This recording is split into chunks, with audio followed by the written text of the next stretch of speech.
Hello, recruits. We're going to talk about the differences in the seasons and the shadows that change. This will help you better understand how the orbit of the Earth around the Sun affects the changes in the season. This is the long and the short of it on pages 152 and 153. Can you make a shadow puppet on the sidewalk? Would your shadow puppet look the same at the different times of the year? How about the different times of the day? As we read this page, guys, I want you to really pay attention to the fact that your shadows are not the same all year round or during the same time of the day. Tree shadows cast on the ground look different throughout the year. Why? Recall the position of Earth and Sun during the winter solstice in the northern hemisphere. The northern hemisphere is tilted away from the Sun, and the Sun's rays strike Earth most directly below the equator. The Sun appears low in the sky at noon. It seems to rise in the southeast and set in the southwest. The winter sun strikes Earth at a low angle and casts long shadows. In the picture there you see the winter shadow and the summer shadow. In the winter, the sun appears low in the sky at noon and objects cast a longer shadow. In summer, the sun appears high in the sky at noon, and objects cast a much shorter shadow.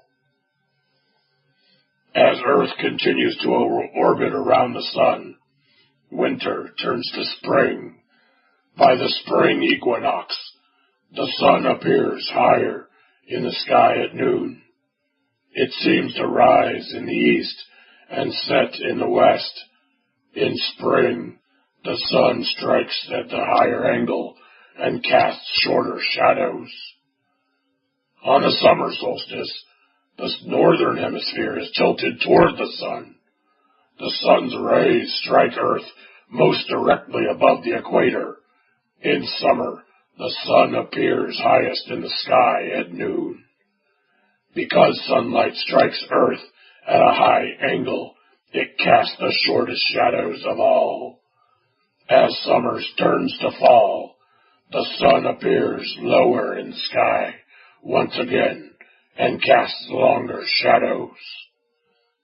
Shadows don't just change throughout the seasons, they also change throughout the day. Earth's rotation makes it seem as though the sun rises in the east, travels across the sky, and then sets in the west. At sunrise and sunset, the sun appears low in the sky. Sunlight strikes Earth at a low angle and casts very long shadows. At noon, the sun appears high in the sky. Sunlight strikes Earth at a high angle and casts short shadows. Looking at the picture up in the top corner at the bus stop, there are 3 suns at different times of the day. Shadows are shortest at noon when the sun appears high in the sky. They are longest at sunrise and sunset when the sun appears low in the sky. After doing this quest, you are ready to go do the Shadow Lab. But first, make that connection. Do the activity in the corner of 153. In the space below, draw a picture of the position of the Earth in space and the sun that would match the winter scene on page 152. Good luck, lanterns. You're prepared.